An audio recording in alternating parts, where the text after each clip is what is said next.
Hello students, मैं सौरभ सोनी आपको दोबारा गोल्डन जोन पे एनडीए करवाने जा रहा हूँ। तो एनडीए में हम लोगों ने प्रीवियस पेपर जो हमने एक पिछला लेक्चर लगाया था, प्रीवियस लेक्चर जो था हमारा, उस लेक्चर में हम लोगों ने सिर्फ और सिर्फ ये पढ़ा था कि एनडीए के पेपर में मैथ्स की वेटेज कितनी होती है, कितनी ड्यूरेशन का हमारा टाइम होता है, कि क्या आपके अटेंडेशन का वे क्या रहेगा, आप लोगों ने कैसे उस एनडीए के पेपर में मैथ्स को अटेंड करना है। मतलब हम लोगों ने सारी की सारी स्ट्रेटेजी के बारे में उसमें बात करी थी। आपको मैंने मैथ्स छोड़ के जीएस और इंग्लिश के बारे में भी कंबाइन बताया था कि जीएस और इंग्लिश के 150 क्वेश्चंस आएंगे, टोटल 600 मार्क्स होंगे। चलो वो काम हम लोगों ने पीछे वाले लेक्चर में कंप्लीट कर दिया। अब आप लोगों को मैंने उसी लेक्चर के अंदर ये भी बताया कि एनडीए के पेपर के अंदर जो हमारी वेटेज रहती है वो वेटेज कितनी रहती है। अब वेटेज का मतलब क्या बन जाता है बच्चे? वेटेज का मतलब ये था कि कैलकुलस के 18 to 20 क्वेश्चन आ जाते हैं, इंटीग्रल्स के 19 क्वेश्चन। इस तरीके से आपको मैंने डिफरेंट चैप्टर्स के नेम बताए थे और आपको मैंने बताया था कि मैं किस तरीके से आपको टीच करूंगा। ठीक है, तो हम लोगों ने कल ज्यादा टाइम वेस्ट ना करते हुए कल के लेक्चर में हम लोगों ने मैट्रिसेस चैप्टर जो है वो स्टार्ट कर दिया था। तो मैट्रिसेस एंड डिटरमिनेंट की आज हम लोग सेकंड क्लास जो है कंटिन्यू करेंगे। अब फर्स्ट लेक्चर में हम लोगों ने सिर्फ और सिर्फ यही सीखा था कि मैट्रिसेस की एक्चुअल में डेफिनेशन क्या है। आई होप सबको समझ आ गया होगा वो। उसके बाद आपको मैंने बताया था type of matrices, type of matrices क्या बनता है, मैट्रिसेस में आप लोगों ने कैसे कैसे क्वेश्चंस को अटेम्प्ट करना है, वो सारा काम आपको मैंने सिखा चुका हूं। अब इसके बाद बचे हमारा जो नेक्स्ट स्टेप बनता है वो हमारे पास बनता है इक्वालिटी ऑफ मैट्रिसेस। अब बच्चे इक्वालिटी ऑफ मैट्रिसेस है क्या एक्चुअली? कहता इक्वालिटी ऑफ मैट्रिसेस के अंदर कुछ कंडीशंस हैं, अगर वो कंडीशन सेटिस्फाई करती हैं तो आप लोगों ने मैट्रिसेस चैप्टर के अंदर इक्वालिटी ऑफ मैट्रिसेस के कांसेप्ट को यूज कर लेना है। This is the most important step. आप आगे जाके जब भी एनडीए के पेपर अटेंड करवाऊंगा, आपको मैं प्रीवियस क्वेश्चन जब अटेंड करवाऊंगा तो आप चेक करना, आपको इसके बेस पे ना क्वेश्चंस मिलेंगे वहां पे। अब है क्या, जैसे मान लीजिए मैंने दो मैट्रिसेस ली, A is equal to Aij m into n। आपको मैंने कल भी बताया था ये चीज कि I जो होगा that is ith element of the row and J is the jth element of the column. ठीक है, here m is the number of rows here and n is the number of columns here। वैसे ही अगर यहाँ देखा जाए I is the ith element of row, J is the jth element of column, R is the number of rows of matrices B and S is the number of column of the matrices B। ये बन जाता है हमारे पास। तो आप देखिए, जैसे मान लीजिए आपको ये दे रखा है एक M is equal to R, ये जो M है ये R के इक्वल आ गया। बच्चे ये M R के इक्वल आने का मतलब क्या है? वो ये चीज बतानी चाह रहा है आपको कि number of rose of A, ध्यान से मेरी बात को सुनना, number of rows of A is equal to number of rows of matrices B। number of rows of matrices A is equal to number of rows of matrices B and same as number of columns of A is equal to number of columns of B। देखिए, number of columns of A is equal to number of columns of B। let us suppose मैंने यहाँ पे एक example ले रखी है। अब matrices equal कब होती हैं? कंडीशंस बड़े ध्यान से सुनना। पहली बात तो नंबर ऑफ रोज इक्वल होनी चाहिए नंबर ऑफ कॉलम्स के। अब दूसरी बात, दो मैट्रिसेस अगर मैं इक्वल करना चाहूँ, लेट अस सपोज मैं आपको बोलूँ कि 3 2 x और y इस तरीके से है इज इक्वल टू 1 4 3 5। आप मुझे बताइए क्या ये मैट्रिसेस इक्वल हो सकती है? नहीं। ये मैट्रिसेस क्यों इक्वल नहीं हो सकती हैं? इसका रीजन सुन लेना बड़े ध्यान से। मैट्रिसेस इक्वल होने के लिए एक हमारा सिंपल सा आपके पास रीजन बनता है। वो रीजन क्या बनता है? आपके जो एलिमेंट दे रखे हैं ना गिवन, वो एलिमेंट तो इक्वल होने मैंडेटरी है। आपको जो एलिमेंट्स गिवन दे रखे हैं वो एलिमेंट्स इक्वल होने मैंडेटरी है, ऐसा होना जरूरी है। तो आप चेक करिए जरा, 3 1 नॉट इक्वल। एक्स और वाई को छोड़ दो यार, एक्स और वाई के बारे में भूल जाओ, ये एग्जिस्ट ही नहीं करते हैं, इनके बारे में कोई बात ही नहीं करेंगे हम लोग। मैंने क्या बोला, ये 3 और 1 इक्वल नहीं है, 2 और 4 इक्वल नहीं है। अगर बच्चे ये इक्वल ही नहीं है तो आप कैसे कंसीडर कर सकते हो कि ये मैट्रिसेस इक्वल होगी? ये मैट्रिसेस तो इक्वल हो ही नहीं सकती है। तो एक सिंपल सा स्टेप हमने ये सीखा कि मैट्रिसेस इक्वल होने के लिए कोरस्पॉन्डिंग एलिमेंट्स जो हैं कॉरस्पॉन्डिंग एलिमेंट्स जो हैं वो इक्वल होने चाहिए। अगर ऐसा नहीं हो रहा तो वो मैट्रिसेस इक्वल नहीं होगी। That means this matrices not are equivalent matrices, हम इसको इक्विवेलेंट नहीं ले सकते हैं। एंड इफ अगर हम इसको इक्विवेलेंट नहीं ले सकते हैं तो यहाँ पे हम x और y की वैल्यू के बारे में कोई भी जस्टिफिकेशन नहीं दे पाएंगे। हम लोग ये नहीं बता पाएंगे कि what is the value of x here, what is the value of y here, उसके बारे में हम लोग कुछ नहीं बता पाएंगे। अब आप देखिए, आपके सामने दो मैट्रिसेस दे रखी हैं। एक मैट्रिसेस A दी है that is 3 2 1 x y 5 1 -1 and 4, and here B is equal to 3 2 1 -1 0 5 -1 and z। This is the matrices. अब आप ध्यान से नोट करिए, चलो x y को तो छोड़ दो, क्या 3 3 इक्वल नहीं है? बिल्कुल इक्वल है। क्या 2 2 इक्वल नहीं है? बिल्कुल इक्वल है। 1 और 1 इक्वल है। यहाँ x और y को छोड़ दो, 5 और 5 इक्वल है। z को चलो छोड़ दो, एक बार इन्हीं कंपेयर करेंगे। यहाँ देखिए मुझे दे रखा है, एक मिनट थोड़ी गलती है, यहाँ पे -1 आएगा। -1 इक्वल है, -1 इक्वल है, मतलब x y और z को छोड़कर बाकी की सारी की जो कोरस्पॉन्डिंग वैल्यूज जो हैं वो क्या है? इक्वल है। एंड अगर कोरस्पॉन्डिंग वैल्यूज बच्चे इक्वल हैं तो क्या आप ये नहीं बोल सकते कि भाई अगर ये इक्वल है तो फिर ये भी इक्वल होंगे? हम लोग बोलेंगे x is equal to -1 here, x की वैल्यू -1 बन जाएगी। y की वैल्यू अगर मैं बनाऊं तो y की वैल्यू क्या बन जाएगी? 0 बन जाएगी। y की वैल्यू 0 बन जाएगी। और वैसे ही अगर मैं z की वैल्यू बनाऊं तो आप देखिए z की वैल्यू क्या बन जाएगी? 4 बन जाएगी। बिल्कुल बेसिक सा स्टेप लगाया है। बेसिक स्टेप क्या बना हमारा? मैंने आपको एक सिंपल सा स्टेप बता दिया कि x is equal to -1 here, x is equal to -1 here, y is equal to 0 here, y is equal to 0 here, and z is equal to 4 here, z is equal to 4। देखो अगर ये equivalent हैं तो इनके corresponding elements भी equal है।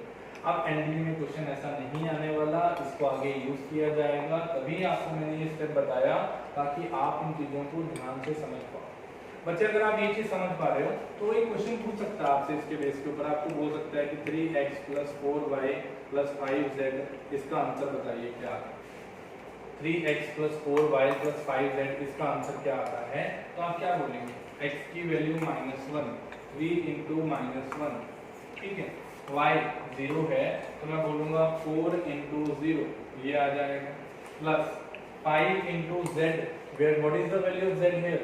z is 4 here. तो अगर मैं z की वैल्यू को भरूं तो 5 × 4 है।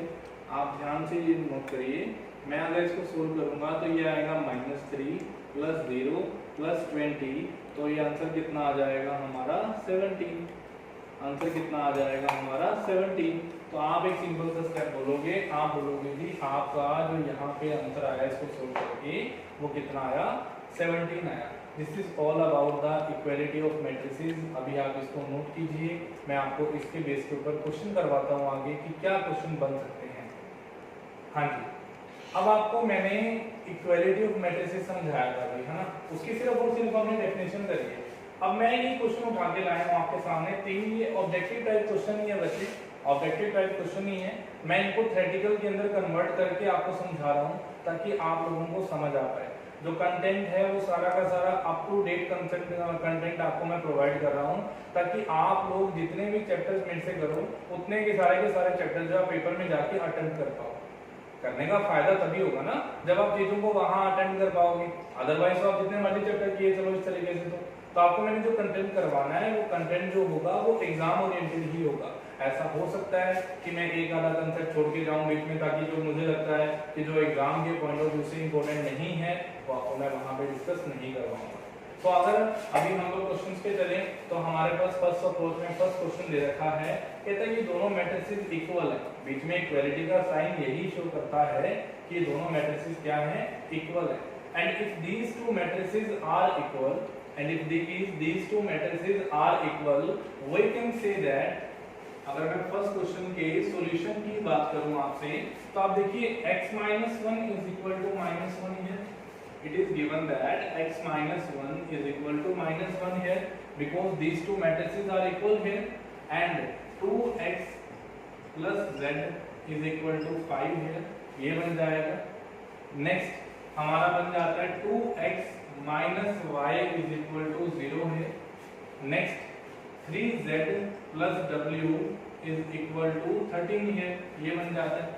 तो आप देखिए ये चार मैट्रिसेस आपस में इक्वल हैं। इन चारों मैट्रिसेस को मैंने कैटेगराइज कर दिया और कैटेगराइज करके मैंने इस तरीके से डिस्ट्रीब्यूट करवा दिया। अगर आपने इस तरीके से डिस्ट्रीब्यूट करवाया तो आप देखिए x माइनस 1 हमारा x माइनस वाई जो है -1 है। बच्चे अब ये चीजें ना, अगर आप +1 के मैथ्स पे जा रहे हो तो मेरा ये मानना है कि ये चीजें आपको आती हैं और अगर नहीं आती तो सुन लो। फिर भी क्या स्ट्रेटेजी क्या रहेगी, जिस तरीके से मैं इन इक्वेशंस को सोल्व कर पाऊं। मैं हमेशा इन इक्वेशंस को सोल्व करने के लिए एक ही चीज को देखता हूं, वो चीज है कि कोई दो वेरिएबल दो इक्वेशंस में मुझे कॉमन मिल जाए। अगर मुझे दो वेरिएबल दो इक्वेशंस में कॉमन मिल गए तो मैं वहीं से x की, y की, z की और w की वैल्यूज को निकाल लाऊंगा। तो आप देखिए मैंने इक्वेशंस को देखा, फर्स्ट इक्वेशन देखी और मैंने थर्ड इक्वेशन देखी। अगर मैं ध्यान से पॉइंट आउट करूं तो आप देखिए ये equation x minus y is equal to -1 and 2x minus y is equal to 0 है। अगर हम लोग इन दो इक्वेशंस को लेके चले तो क्या बच्चे मैं एक बात नहीं पूछ सकता, थर्ड इक्वेशन को उठा लो अकेला, 2x minus y is equal to 0, that means 2x is equal to y, and if 2x is equal to y, that means x is equal to y by 2 है। मैं बोल सकता हूँ x is equal to y by 2 है। अगर आप x की value को यहाँ भर देते हो, अगर आप x की वैल्यू को यहाँ पे इस इक्वेशन में डाल देते हो तो आप देखिए मुझे इतना पता है कि x की वैल्यू है y by 2, तो क्या मैं बात नहीं बोल सकता y by 2 minus y is equal to -1, ये दे रखा है। सो ये आ जाएगा हमारा माइनस का y divide by 2 is equal to -1। Obvious सी बात है। तो अगर आगे सोल्व करें तो y से माइनस गया, y इज इक्वल टू 2 आ गया। बस अगर एक वेरिएबल की वैल्यू आपने निकाल ली तो आपके x की वैल्यू भी निकल आई, आपके y की वैल्यू भी निकल आई, आपके z की वैल्यू भी निकल आई। तो आप देखिए अगर y 2 भर दिया तो यहाँ 2 लेके आओ तो x क्या आ जाएगा 2/2, कितना आ जाएगा 1, x इज इक्वल टू 1 है। And if x is equal to 1 and y is equal to 2, x is equal to 1 and y is equal to 2, तो आप देखिए किस इक्वेशन में यूज करोगे z की वैल्यू आ जाए। तो आपका एक सिंपल सा आएगा, सर x की वैल्यू ना 1 दे रखी है, आप इस इक्वेशन में डाल दो वैल्यू को। ठीक है कि डाल देते हैं वैल्यू को इसमें। अगर डालोगे तो क्या बनेगा 2 into 1, x की वैल्यू 1 थी ना, वो डाल दी, प्लस में z is equal to 5, so ये 2 plus z is equal to 5, so z is equal to 3 है, z इज इक्वल टू 3 है, z भी निकल आया। That means our x is equal to 1, that means our y is equal to 2, that means our z is equal to 3। और अगर आपको तीन values मिल चुकी हैं और फोर्थ वैल्यू आपको निकालनी है तो मेरे हिसाब से करवाने वाला काम नहीं है, ये डायरेक्टली भी कर सकते थे। अब आपके दिमाग में आ रहा है कि सर इतना टाइम पेपर में कहाँ से मिलेगा हमें, आप करवा रहे हो एनडीए का ऑब्जेक्टिव टाइप एग्जाम और आप करवा रहे हो थ्योरेटिकल वर्क, ये कोई तो बात तो नहीं बनी इसके अंदर। तो कैसे क्या सोचें इस चीज के अंदर, क्या हम लोग करें इसके अंदर अलग कि ये क्वेश्चन जो है हमारा विदिन 30 सेकंड में हमारा ये जो क्वेश्चन है वो पूरा का पूरा क्वेश्चन अटेम्प्ट हो जाए। इसके बच्चे दो मेथड बनते हैं, या तो आप लोग x और y की कोई ऐसी वैल्यू अज्यूम करो जिसको पुट करने के बाद यहाँ 0 बन जाए। अगर आप डायरेक्टली सोच पा रहे हो तो मैं अगर प्रैक्टिस पेपर में अच्छे से करके बैठा हूँ तो मैं बोलूंगा अगर इसको मैं 1 भर दूं और इसको 2 भर दूं तो 2 into 1 2 आ जाएगा और 2 minus 2 क्या बन जाएगा 0 बन जाएगा। तो मैं अगर पेपर में सोचने लगता ना तो मैं डायरेक्टली वैल्यू पुट करता, मैं बोलता x की वैल्यू 1 और y की वैल्यू 2। बस जब मैंने ये दो वैल्यू सोच ली होती तो मैं यहाँ भी चेक कर लेता x1 y2, 1 में से 2 गया -1। तो आप देखिए जो आपने वैल्यू सपोज करी उस वैल्यू को सपोज करने के बाद आपकी LHS मतलब left hand side right hand side के इक्वल आ रही है, और अगर आपकी LHS left hand side right hand side के इक्वल आ रही है दैट मींस आपकी जो ये वैल्यूज बनेंगी ये क्या होंगी x1 y2 z3 w4, that is your answer. ये आंसर आ गया हमारा। अब देखिए इसके बेस पे मैं नेक्स्ट क्वेश्चन लेके आ रहा हूँ आपके सामने, क्वेश्चन नंबर 2 देखते हैं, इसी के अंदर कंटिन्यू करेंगे। क्वेश्चन नंबर 2 देखिए जरा। अब क्वेश्चन नंबर 2 क्या है, मैंने जानबूझ के यहाँ पे सारे क्वेश्चन लिख रखे हैं और आपके सामने मैं सॉल्यूशन कर करके दिखा रहा हूँ आपको, ताकि आप लोगों को दिक्कत ना आए इस चीज के अंदर। तो आप देखिए क्वेश्चन नंबर 2 में क्या दे रखा है construct a 2 into 2 matrix whose elements are given by aij is equal to bracket के अंदर ai plus 2j का होल स्क्वायर डिवाइड बाय 2 ये दे रखा है आप लोगों को। तो आप क्या करेंगे, आप लोगों को दे रखा है कि aij 2 into 2 मैट्रिसेस बनानी है। पहले तो ना आप मैट्रिसेस लिख लो कि अगर मैं एलिमेंट्स को ध्यान से लिखूं तो a11 होगा, a12 होगा, a21 होगा, a22 होगा। मैंने क्यों लिखा है, आपको मैंने कल भी बताया था कि ith element of the row and jth element of the column उसके बेस पे डिफाइन होता है। तो अगर आप ये चीज समझ पा रहे हैं तो a11 का मतलब पहली वैल्यू, a12 दूसरी वैल्यू, a21 सेकेंड रो की first value, a22 second row की सेकेंड वैल्यू, ये बन जाते हैं। तो आप देखिए क्या करोगे, क्या लोग a11 क्या वैल्यू डालनी है, बस ये देखो aij11। अगर मैं a11 की वैल्यू निकालूं क्या करूंगा बच्चे, मैं बोलूंगा 1 plus 2 into j, 1 ही j 1 plus 2 का स्क्वायर डिवाइड बाय 2, तो 3 का स्क्वायर कितना आ जाएगा 9 डिवाइड बाय 2, दैट मींस कितना आ जाएगा 4.5। तो हमारी पहली वैल्यू निकल आई दैट इज 4.5, दैट इज 4.5 है। अब अगर मुझे सेकंड वैल्यू निकालनी है, फिर से सेकंड वैल्यू निकालनी है, देखो क्या करूंगा, i की वैल्यू को 1 भरूंगा और j की वैल्यू को 2 फिल करूंगा। अगर i की वैल्यू को 1 और j की वैल्यू को 2 पुट करता हूं तो आप देखिए 1, मैं इसको लिखवाऊंगा नहीं, डायरेक्टली करेंगे 1 प्लस 2 इंटू j की वैल्यू 2 है ना, तो भर दी यहाँ पे 2 इंटू 2 4 आ जाएगा, 4 प्लस 1 कितना आएगा 5। तो आप देखिए 5 का स्क्वायर होगा, 5 का square divide by 2, that means 25 by 2, that means यहाँ जो वैल्यू आएगी वो कितनी आएगी 12.5, ये आ जाएगा। अब अगर आगे लेके चलें, नेक्स्ट लेके चलें, अगर मान लीजिए आपको मैं बोलूं कि i की वैल्यू 2 है इसके अंदर और j की वैल्यू 1 है, सिमिलरली भरते जाओ वैल्यूज को। तो मैंने क्या किया, i को मैंने 2 भरा, j को मैंने 1 भरा, तो आप देखिए 2 प्लस 2 इंटू 1 डिवाइड बाय 2 इसका स्क्वायर, तो आप देखिए 2 प्लस 2 4, 4 का स्क्वायर 16 डिवाइड बाय 2, ये आ जाएगा 8। So the next value here is 8। Next value क्या आ जाएगी 8 आ जाएगी। सेम आपने लगाना है a22 के ऊपर, आप बोलेंगे 2 प्लस 2 इंटू 2, 2 प्लस 2 इंटू 2 क्या आ जाएगा 4, 4 प्लस 2 आया 6। तो आप देखिए 6 का स्क्वायर किया कितना आया 36, उसको डिवाइड किया 2 से कितना आया 18। तो आंसर आया 4.5, 12.5, 8 and 18 is the 2 into 2 matrices।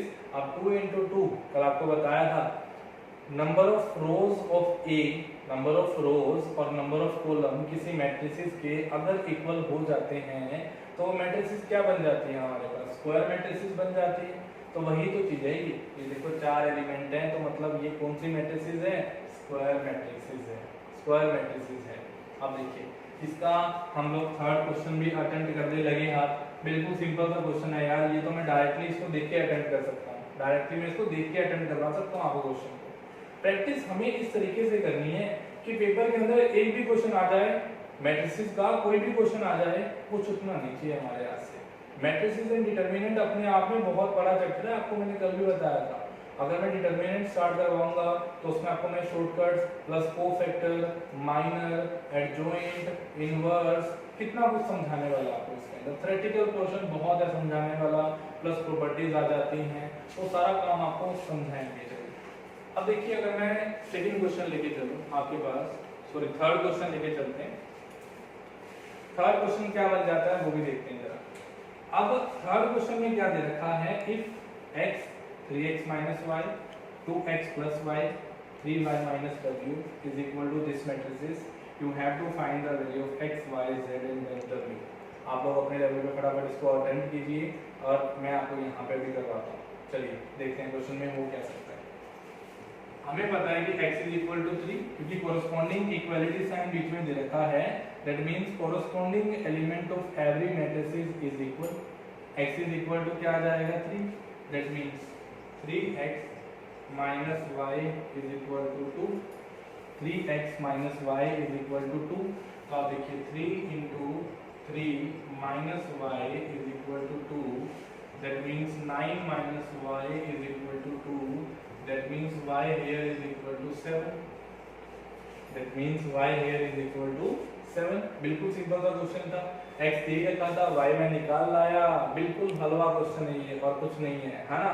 आप देखिए y की वैल्यू अगर 7 है तो आप देखिए 2x प्लस y की वैल्यू हमें 4 दे रखी है, तो बस ये तो जरूरत ही नहीं ना इसकी, तो क्योंकि देखो 3x माइनस y अगर 2 है तो इसमें से किसी एक को यूज करते हैं हम लोग। मुझे लगता है थोड़ी सी ना यहाँ पे गड़बड़ी होगी क्वेश्चन के अंदर। गड़बड़ी क्या है इस क्वेश्चन के अंदर, हम लोगों ने ना रिप्लेस नहीं किया, x y रह गया है यहाँ पे।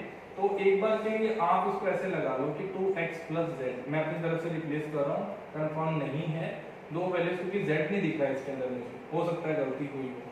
अगर हम लोग 2x प्लस जेड करते हैं तो आप देखिए क्या बोलोगे, 2 इंटू एक्स की value 3 plus z is equal to 4, तो 6 plus z is equal to 4, z is equal to -2 है, z इज इक्वल टू -2 है। और अगर आप z निकाल लाए तो आपको w भी निकाल लाना है, आ जाएगा आंसर हमारा। तो हमने x की वैल्यू निकालनी सीख ली है, y की वैल्यू निकालनी सीख ली है, z की वैल्यू निकालनी सीख ली है और w की वैल्यूज भी निकालनी सीख ली है। अब तक तो हमने सिर्फ और सिर्फ कंसेप्ट किया है इक्वालिटी ऑफ मैट्रिसेस। अभी आप इसको 2 मिनट लगा के नोट कीजिए, मैं आपको आज की क्लास में ही समझाऊंगा addition of matrices. Addition of matrices क्या बनता है, ओके नोट करो इसको सब जल्दी से। हाँ जी, अभी आप लोगों को मैंने क्या करवाया, इक्वालिटी ऑफ मैट्रिसेस कर लिया हम लोगों ने। अब इक्वालिटी ऑफ मैट्रिसेस के बाद हमारा जो नेक्स्ट फर्दर स्टेप बन जाता है that is addition of matrices. आपने दो मैट्रिसेस को अगर ऐड करना है तो आप किस तरीके से ऐड करेंगे, वो उसकी बात हो रही है। अब बच्चे एडिशन ऑफ मैट्रिसेस में क्या स्टेप बनता है, कैसे आप लोगों ने इसको डील करना है, वो सारी की सारी चीजें आज हम लोग इस लेक्चर के अंदर पढ़ने वाले हैं, ठीक है जी। तो आप देखिए है क्या इसके अंदर, let A, B be two matrices of order m into n, then their sum A plus B is a matrices of order m into n। कहता इसमें ना ऑर्डर चेंज नहीं होता कभी भी, मल्टीप्लिकेशन के अंदर जाके ऑर्डर चेंज होगा, एडिशन और सबट्रैक्शन में याद रखना कोई ऑर्डर चेंज नहीं होगा। मतलब मान लीजिए एक मैट्रिसेस 3 रोज 2 कॉलम थे और दूसरी मैट्रिसेस के भी 3 रोज और 2 कॉलम थे। ये चीज मैंडेटरी है कि पहले वाली जो मैट्रिसेस है जो उसका ऑर्डर है, सेकंड वाली मैट्रिसेस का भी वही ऑर्डर होना चाहिए। अगर ये दोनों ऐड तभी होंगी जब इन दोनों का ऑर्डर क्या होगा, सेम होगा। अगर ऑर्डर सेम नहीं होगा तो वो मैट्रिसेस ऐड ही नहीं होंगी, आपको याद रखनी है बात। तो आप देखिए आपको दे क्या रखा है, लेट अस सपोज आपको बोला कि आपने क्या करना है, एडिशन ऑफ मैट्रिसेस करना है, आपको पूछा गया सम निकालना है। तो आपके सामने दो एग्जांपल दे रखे हैं, मैं एग्जांपल के थ्रू समझाना ज्यादा प्रेफर करूंगा क्योंकि थ्योरेटिकल लैंग्वेज तो आप पहले भी पढ़ के आए, बुकिंग लैंग्वेज आपने पढ़ रखी है, एग्जांपल्स के थ्रू समझिए चीजें ज्यादा क्लियर होंगी आपको। अब है क्या इसके अंदर, आप देखिए इसमें ना आपको दे रखा है कि दो मैट्रिसेस है हमारे पास, A matrix is equal to 2 5 4 6 3 8 and B matrix is equal to 7 9 8 4 2 5। These are the two matrices and you have to apply the addition operation on these two matrices। तो आप लोग क्या करेंगे इसके लिए बच्चे, आप लोग ना डायरेक्टली इसको क्या करेंगे, ऐड करेंगे। मतलब मैं यहाँ पे लिख रहा हूँ, देखो A प्लस बी अगर आप करते हो तो आप लोग क्या करेंगे, यहाँ पे ऐड करेंगे। क्या मैंने क्या होगा, पहले चेक क्या करना होगा। आप देखिए इसकी 2 रोज हैं, 2 रोज हैं इस मैट्रिसेस की, 3 कॉलम है, इसका जो ऑर्डर है वो 2 into 3। आप देखिए इसकी भी 2 रोज हैं और 3 कॉलम है, तो मतलब इसका भी ऑर्डर क्या है, 2 into 3 है। तो मतलब पहली वाली मैट्रिसेस जो है उसका ऑर्डर भी 2 into 3 है, सेकंड वाली मैट्रिसेस जो है उसका ऑर्डर भी 2 into 3 है। अब आपने इन दोनों मैट्रिसेस को ऐड करना है, तो आप बोलेंगे 2 में कर दो 7 को ऐड, 9 बन जाएगा, 5 में कर दो 9 को ऐड, 14 बन जाएगा, 4 में कर दो 8 को ऐड, 12 बन जाएगा, 6 में कर दो 4 को ऐड, 10 बन जाएगा, 3 में कर दो 2 को ऐड, 5 बन जाएगा, 8 में कर दो 5 को ऐड, 13 बन जाएगा। मतलब मैंने क्या बोला कि आप लोगों को एडिशन इस तरीके से करना है, पहले आप लोगों को ऑर्डर चेक करना है। अगर आपका ऑर्डर आपके पास ठीक है, ऑर्डर सेम है, तो बस कुछ नहीं है, कॉरस्पॉन्डिंग एलिमेंट उठाओ, उसको यार उठा के ऐड कर दो। क्या कंसेप्ट किया, ये मेरे हिसाब से करवाने वाला कंसेप्ट ही नहीं है, बता सिर्फ रहा हूँ ताकि आप लोग उसमें कंफ्यूज ना हो बाकी आपको कुछ लॉज लिख रखे हैं मैंने यहाँ पे, वो आपको लॉज मैंने समझाने हैं कि हमारा जो एसोसिएटिव रूल बनता है वो क्या बनता है, हमारा कम्यूटेटिव रूल जो बनता है वो क्या बनता है, हमारा जो आपके पास एग्जिस्टेंस ऑफ आइडेंटिटी रूल बनता है वो क्या बनता है, अलग अलग रूल्स लिख रखे हैं मैंने यहाँ पे। चलिए देखते हैं रूल्स में क्या करना है आप लोगों ने। बच्चे देखिए पहला रूल जो मैंने यहाँ पे एडिशन के बेस पे लिखा हुआ है, मैंने आपको बताया है कि मैट्रिसेस जो है ना वो अपने आप में क्या है, एसोसिएटिव नेचर की है। अब ये एसोसिएटिव वर्ड का मतलब क्या होता है वो बड़े ध्यान से सुनना। लेट अस सपोज मैं यहाँ पे 3 मैट्रिसेस लेता हूँ A B C, let I have 3 matrices, let 3 matrices मैं लेता हूँ A B एंड C। मैं अगर आपको बोलूं कि A plus B plus C, अगर आप इनको ऐड करते हो, पहले आप A और B दोनों मैट्रिसेस को ऐड कर रहे हो, उसके बाद आप लोग C को ऐड कर रहे हो, तो आपने पहले क्या उठाया, A प्लस B उठाया, फिर आपने C उठाया और उन दोनों को ऐड कर दिया। तो आप देखिए A प्लस B का जो भी आंसर आया उसको आपने C में उठाया, ऐड कर दिया। अगर आप ये ऑपरेशन ऐसे लगाते A plus C plus B, तो ये सेम आएगा आंसर इसका, ये इक्वल होगा। This is the associative application of the matrices. Associative word का मतलब क्या बनता है कि हमारे पास A plus B plus C is equal to A plus C, कुछ भी उठा लो, A और C को कंबाइन कर दिया, B को बाहर लगा दिया। लेट अस सपोज मैं अगर यहाँ पे बात करूं कम्यूटेटिव की, ऐसे एसोसिएटिव समझ आ गया होगा मेरे हिसाब से, एसोसिएटिव सबको समझ आ गया होगा। मैं आपको आगे लेके चल रहा हूँ कम्यूटेटिव में कि कम्यूटेटिव की प्रॉपर्टी क्या बनती है। मैं इसके लिए इस स्पेस को आपके पास फ्री कर रहा हूँ, यहाँ पे इसको रब करके यहाँ पे मैं आपको समझाता हूँ कि एसोसिएटिव और कम्यूटेटिव हमारे पास क्या डिफरेंस बनता है इन दो मैट्रिसेस के अंदर। अब आप देखिए बच्चे, अगर मैं यहाँ पे एक वर्ड लिखूं कम्यूटेटिव, आपको मैं बोलूं कि एडिशन जो होती है वो अपने आप में कम्यूटेटिव होती है। अब ये कम्यूटेटिव का मतलब क्या बन जाता है, कम्यूटेटिव का मतलब एक सिंपल सा बनता है कि अगर आप मान लीजिए A प्लस B करते हो तो वो हमेशा B प्लस A के इक्वल होगा। अगर आप दो मैट्रिसेस को ऐड करते हो तो आपका जो A प्लस B होगा वो B प्लस A के इक्वल होगा। ये हमारा क्या है, कम्यूटेटिव है। अगर आप लोग कम्यूटेटिव समझ पा रहे हो तो नेक्स्ट मैंने एक और आइडेंटिटी लिख रखी है, existence of identity. Existence of identity क्या मतलब क्या है इसका, आप देखिए एग्जिस्टेंस ऑफ आइडेंटिटी का मतलब क्या बन जाता है। लेट अस सपोज मैंने एक मैट्रिसेस A ली, उसके अंदर एक मैट्रिसेस I को मैंने आइडेंटिटी को ऐड किया। आप देखिए कैसे, लेट अस सपोज मैं एक मैट्रिसेस लेता हूं 2 1 3 5, ये मैंने एक मैट्रिसेस A अज्यूम कर ली। इसके अंदर मैंने एक आइडेंटिटी मैट्रिक्स ले ली। आपको बताया था आइडेंटिटी मैट्रिक्स का मतलब क्या होता है, 1 1 0 0, जिसका डायगोनल क्या होता है 1 होता है, डायगोनल क्या होता है 1 होता है, और बाकी के rest of the non diagonal elements जो होते हैं वो क्या होते हैं 0 होते हैं। तो मैंने डायगोनल वैल्यूज को तो 1 ले लिया, बाकी वैल्यूज को मैंने 0 भर दिया।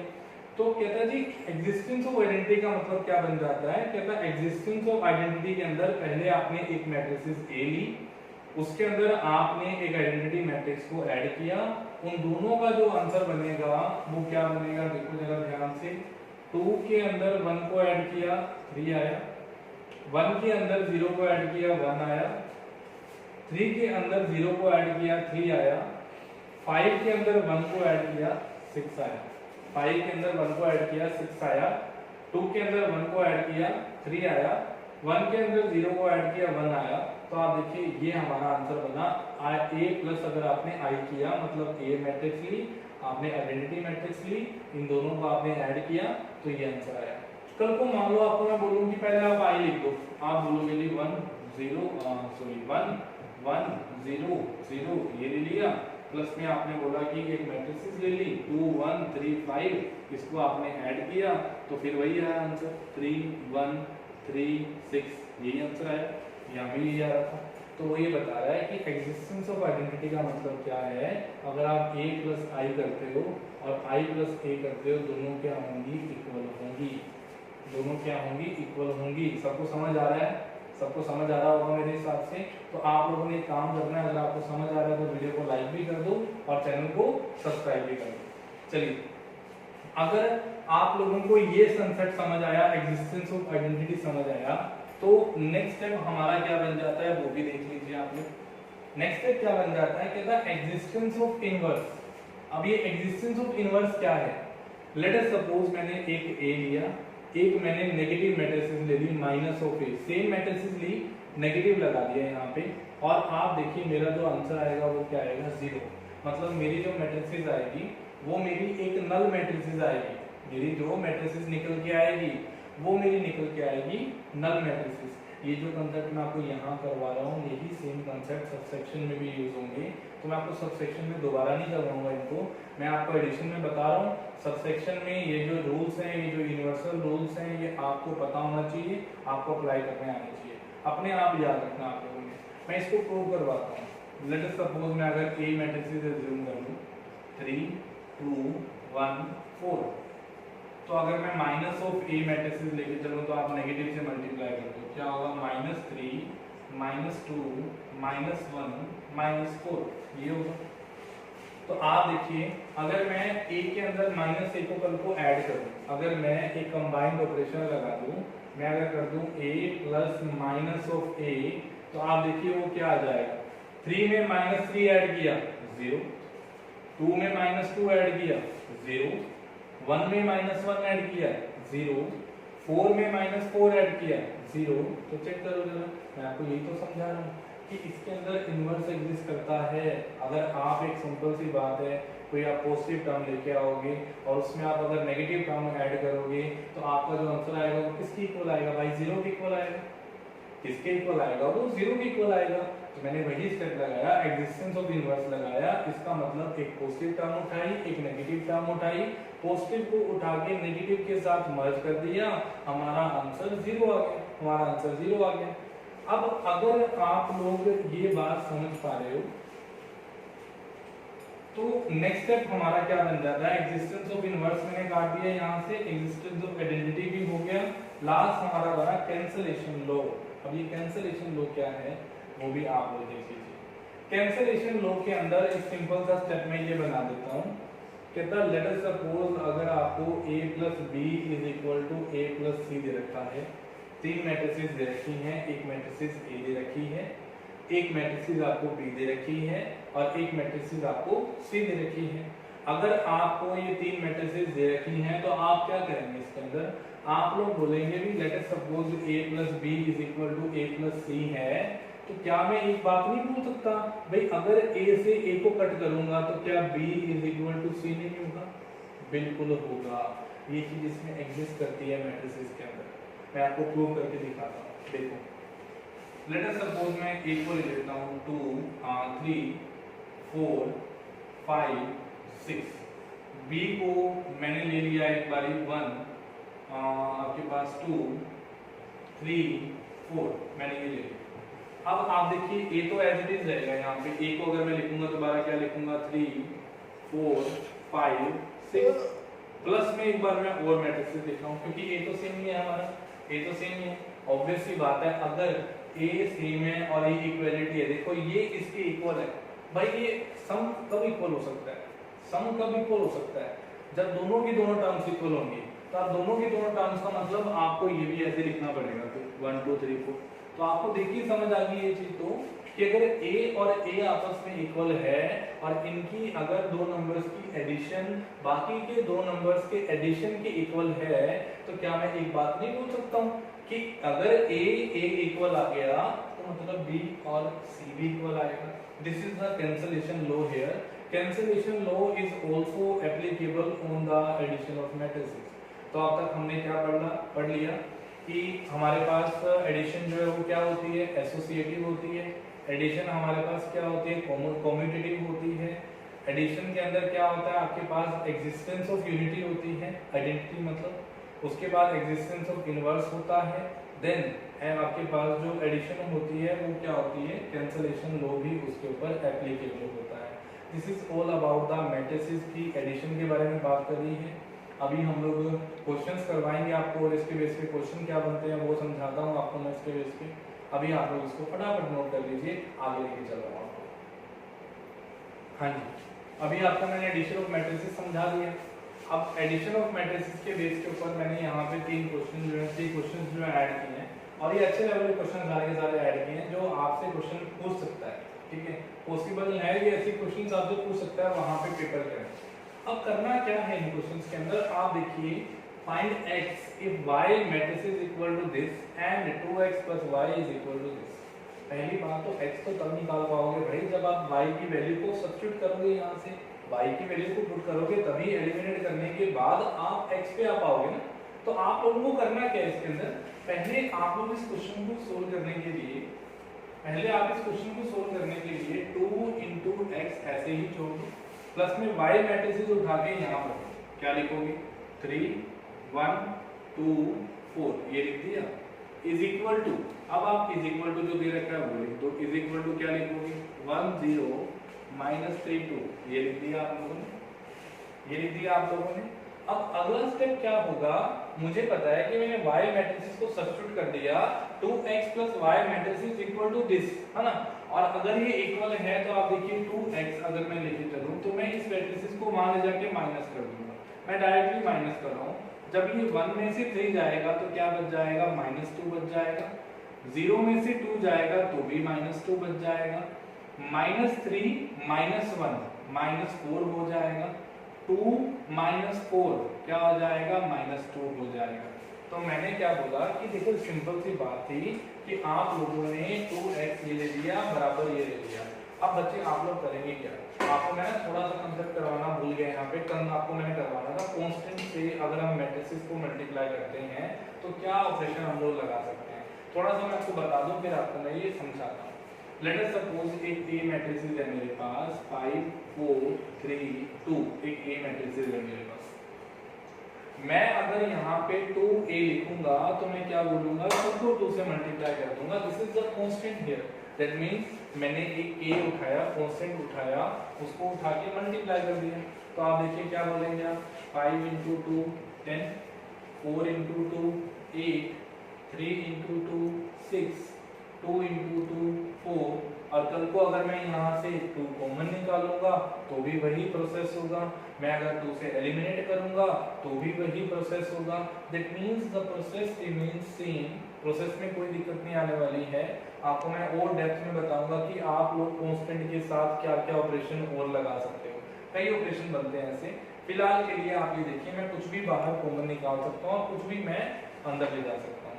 तो आप देखिए मैं एक बात बोल सकता हूँ कि अगर मैं इस 2x की वैल्यू अगर मुझे ये दे रखी है तो क्या मैं एक बात बोल सकता हूँ कि x जो होगा वो 1/2 ऑफ दिस मैट्रिसेस -2 -2 -4 -2 ये बन जाएगा, और अगर 2 से कर दूं डिवाइड तो क्या आ जाएगा -1, 2 से किया डिवाइड -2, 2 से किया डिवाइड -1, 2 से किया डिवाइड -1, ये हमारा आंसर आ जाएगा, ये हमारा आंसर आ जाएगा।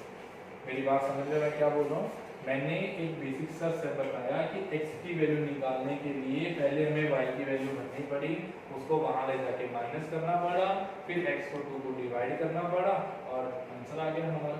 तो है तो कुछ भी नहीं ना, आप लोग दिमाग लगाओगे तो डायरेक्टली करोगे भाई पहले y आएगा वो यहाँ जाके माइनस, मैं अगर आपकी जगह होता तो मैं डायरेक्टली यही स्टेप लिखता बस। ये स्टेप लिखने के बाद मेरे दिमाग में वैसे सॉल्यूशन बन चुका था कि मेरे को क्या सॉल्यूशन करना है, इस सिचुएशन को मेरे को कैसे टैकल करना है, वो चीज़ मैं समझ चुका था और उसके हिसाब से मैंने आंसर निकाल दिया। So this is about the first question, हम लोगों ने फर्स्ट क्वेश्चन में यही पढ़ा है। अब हम लोग देखते हैं सेकंड क्वेश्चन को कि सेकंड क्वेश्चन क्या बन सकता है।